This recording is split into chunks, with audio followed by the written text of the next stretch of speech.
আমরা দ্বাদশ শ্রেণীর পলিটিক্যাল সায়েন্স পড়ে সম্মিলিত জাতিসংঘ বা রাষ্ট্রসংঘ, আজকে পড়াবো নিরাপত্তা পরিষদ বা সিকিউরিটি কাউন্সিল।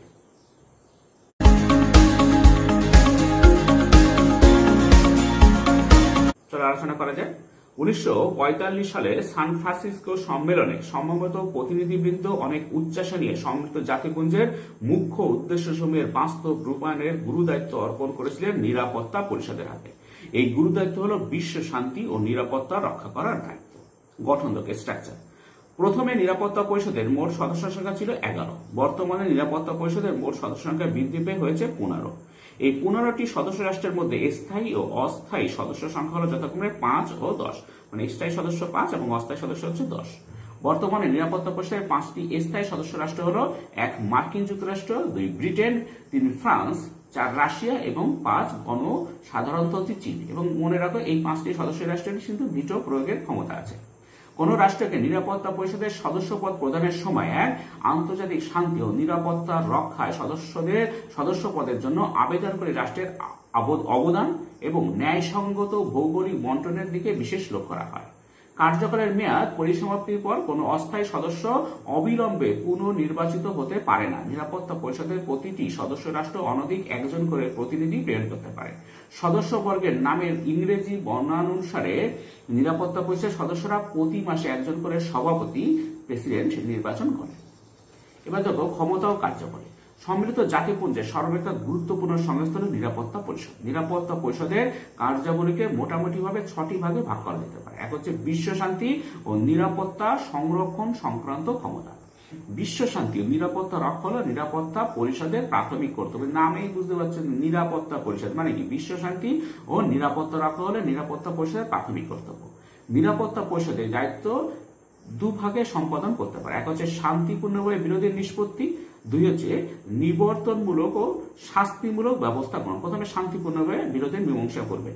যদি এমন কোনো বিবাদ চলতে থাকে যার দ্বারা আন্তর্জাতিক শান্তি ও নিরাপত্তা বিঘ্নিত হওয়ার যথেষ্ট সম্ভাবনা থাকে, তবে নিরাপত্তা পরিষদ বিবাদমান পক্ষগুলিকে শান্তিপূর্ণ উপায়ে বিরোধের নিষ্পত্তি করে নেওয়ার জন্য বলতে পারে। প্রথম দুটি দেশ বা যার সাথে গন্ডগোল, 2টি দেশ হতে পারে, 3টি দেশ হতে পারে, যাই হোক না কেন, তাদের প্রথমে বলা হয় যে শান্তিপূর্ণভাবে আলোচনার মাধ্যমে তাদের বিরোধের নিষ্পত্তি করতে। এই শান্তিপূর্ণ মীমাংসায় উপায়গুলিকে কয়েকটি ভাগে ভাগ করা যেতে পারে। এক হচ্ছে আলাপ আলোচনা, বি হচ্ছে অনুসন্ধান, সি আপোষ প্রচেষ্টা, ডি মধ্যস্থতা, ই সালিসি এফ আন্তর্জাতিক বিচারালয়ের মাধ্যমে নিষ্পত্তি এবং জি আঞ্চলিক সংস্থা রিজিওনাল এজেন্সিজ অথবা অন্য কোনো শান্তিপূর্ণ উপায় অবলম্বন। এই এতগুলো উপায় অবলম্বন করে আলোচনার মাধ্যমে মীমাংসা করা যেতে পারে।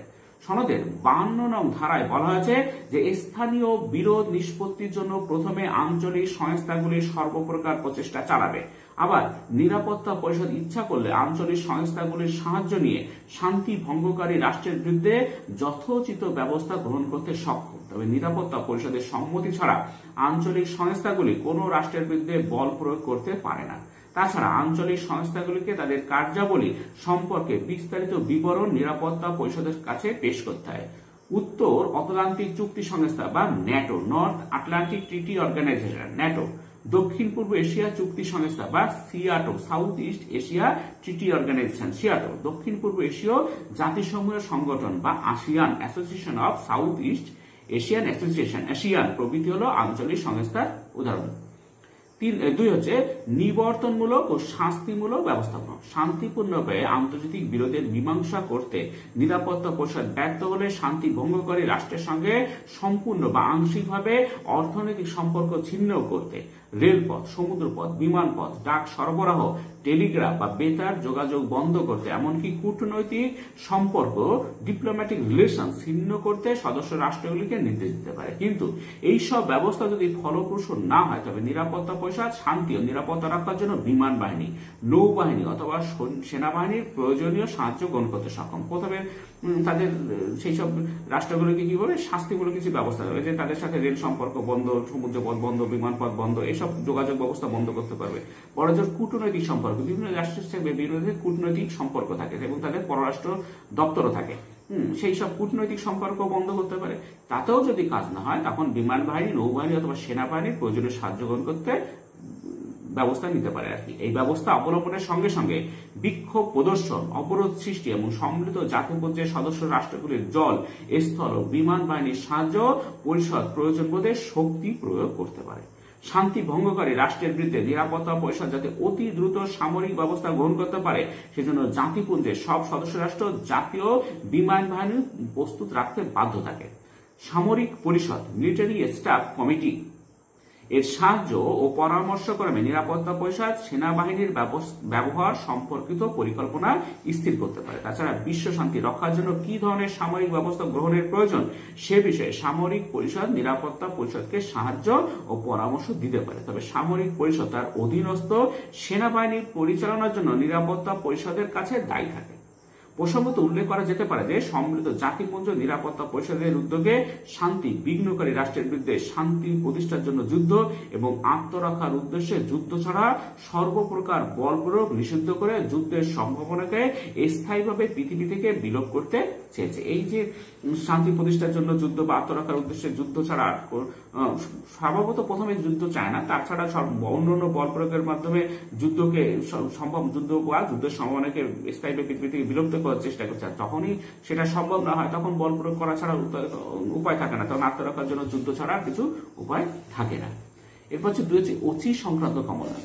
সামরিক দিক থেকে গুরুত্বপূর্ণ ওসি এলাকায় সম্মিলিত জাতিপুঞ্জের করণীয় যাবতীয় কার্য নিরাপত্তা পরিষদ কর্তৃক সম্পাদিত হয়। তাছাড়া ওসিগিরি সংক্রান্ত চুক্তির শর্তাবলী অনুমোদন, পরিবর্তন বা পরিবর্ধনের বিষয়ে সম্মিলিত জাতিপুঞ্জের যাবতীয় কার্য নিরাপত্তা পরিষদ সম্পাদন করে। সর্বোপরি নিরাপত্তা পরিষদ ওসি পরিষদের সাহায্যে ওসি ব্যবস্থার অধীনস্থ সামরিক দিক থেকে গুরুত্বপূর্ণ এলাকাগুলির রাজনৈতিক, অর্থনৈতিক, সামাজিক ও শিক্ষা সম্পর্কিত বিষয়ে সম্মিলিত জাতিপুঞ্জের কার্য সম্পাদন করে।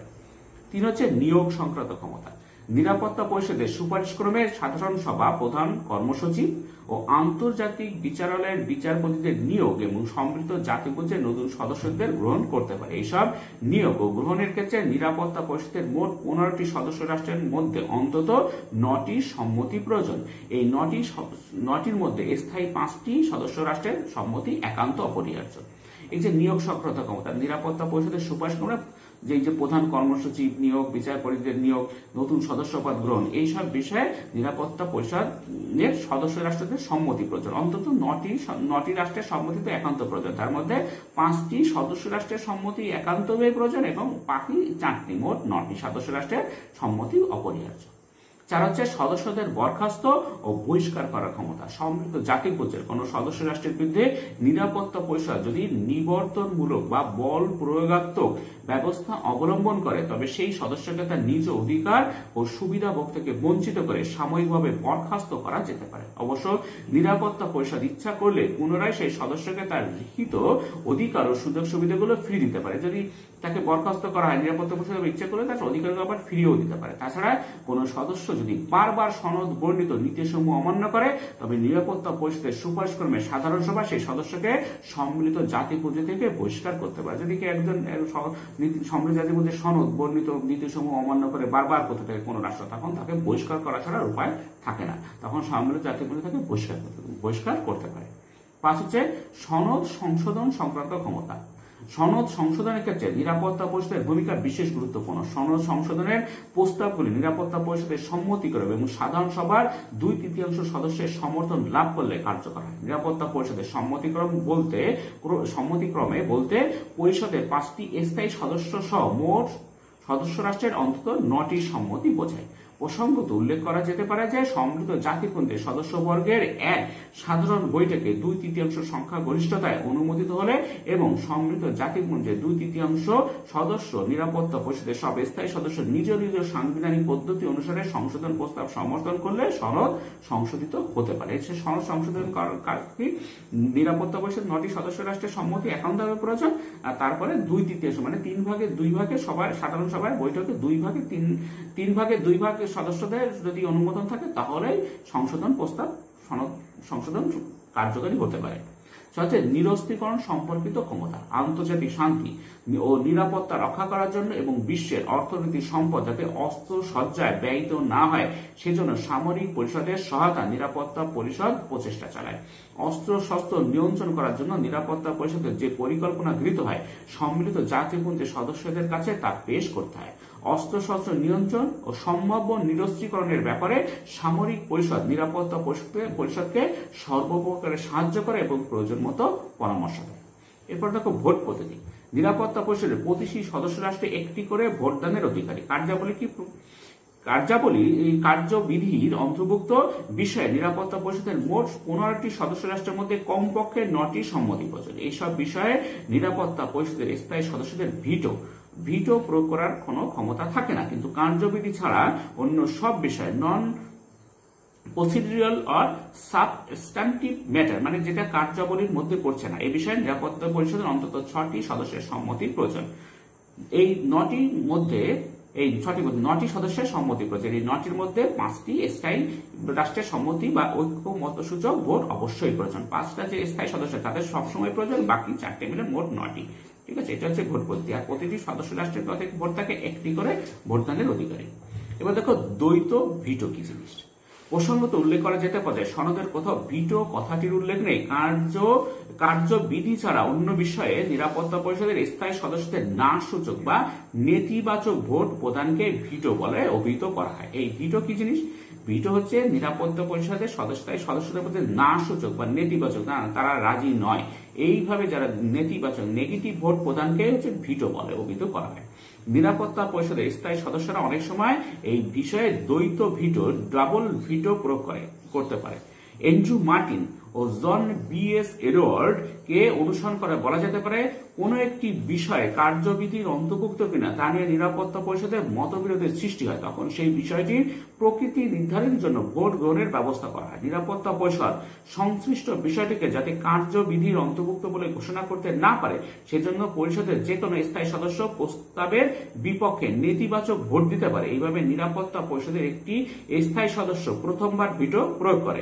এরপর সংশ্লিষ্ট বিষয়টি নিয়ে আলোচনার পর সিদ্ধান্ত গ্রহণের জন্য যখন ভোট গ্রহণ করা হয় তখন তার পূর্বোক্ত স্থায়ী সদস্যটি না সূচক ভোট দিয়ে সিদ্ধান্ত গ্রহণে অচল অবস্থা সৃষ্টি করতে পারে। এইভাবে নিরাপত্তা পরিষদের যে কোনো স্থায়ী সদস্য দুবার ভিটো প্রয়োগ করতে পারে। অবশ্য নিরাপত্তা পরিষদের সভাপতি কোনো বিতর্কিত বিষয়কে কার্যবিধির অন্তর্ভুক্ত বলে ঘোষণা করলে দ্বৈত ভিটো প্রয়োগের সমস্যা এড়ানো সম্ভব।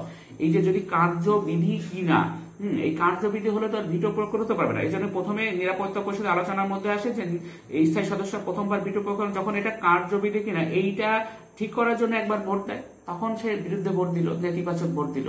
আবার যখন সংশ্লিষ্ট বিষয়টি আলোচনার পর সিদ্ধান্ত করার জন্য ভোট গ্রহণ করা হয় তখন আর একবার ভোট দিল নেগেটিভ ভোট, তাহলে তার কি হলো? দুবার ভিটো প্রয়োগ করা হলো। কিন্তু এই দুবার ভিটো প্রয়োগের সমস্যা এড়ানো কিভাবে সম্ভব?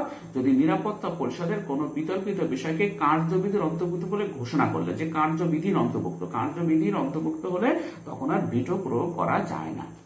কার্যবিধির অন্তর্ভুক্ত হলে যেহেতু ভিটো প্রয়োগ করা যায় না তখন দ্বৈত ভিটোর প্রয়োগের সমস্যা এড়ানো সম্ভব। সাফল্য দেখো, নিরাপত্তা পরিষদের বিরুদ্ধে নানা প্রকার সমালোচনা করা হলো বিশ্ব শান্তি রক্ষায় তার ভূমিকাকে কোনোভাবেই অস্বীকার করা যায় না।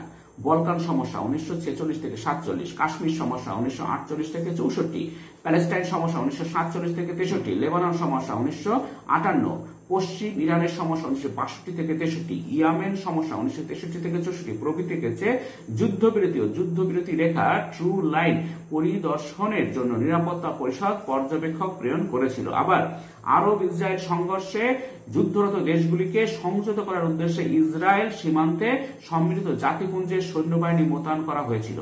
কঙ্গোতে শান্তি প্রতিষ্ঠার জন্য এবং সাইপ্রাসে সাম্প্রদায়িক দাঙ্গা হাঙ্গামা কমনাল রাইটস রোধের উদ্দেশ্যে নিরাপত্তা পরিষদ সম্মিলিত জাতিপুঞ্জের সৈন্যবাহিনী প্রেরণ করেছিল। তাছাড়া আক্রমণকারী রাষ্ট্রের বিরুদ্ধে শাস্তিমূলক ব্যবস্থা গ্রহণ করতে পরিষদকে দেখা গেছে। উদাহরণ হিসেবে 1950 সালে উত্তর কোরিয়া এবং 1991 সালে কুয়েত দখলকারী ইরাকের বিরুদ্ধে জাতিপুঞ্জের সৈন্যবাহিনী প্রেরণের কথা উল্লেখ করা যায়। আবার কোন কোন ক্ষেত্রে নিরাপত্তা পরিষদ শান্তি প্রতিষ্ঠার জন্য আঞ্চলিক সংস্থাগুলিকে সামরিক হস্তক্ষেপ করার অনুমোদনও দিয়েছে। উদাহরণ হিসেবে বলা যায় গৃহযুদ্ধে বিধ্বস্ত বিধ্বস্ত সাবেক যুগোস্লাভিয়ার পূর্বতন অঙ্গরাজ্য বসনিয়া হার্জেগোভিনায় সামরিক হস্তক্ষেপ করার জন্য 1992 সালের 14 আগস্ট নিরাপত্তা পরিষদ ন্যাটোকে অনুমতি প্রদান করেছিল। অবশ্য চীন, ভারত ও জিম্বাবুয়ে ওই প্রস্তাবের উপর ভোট গ্রহণের সময় ভোটদানে বিরত ছিল।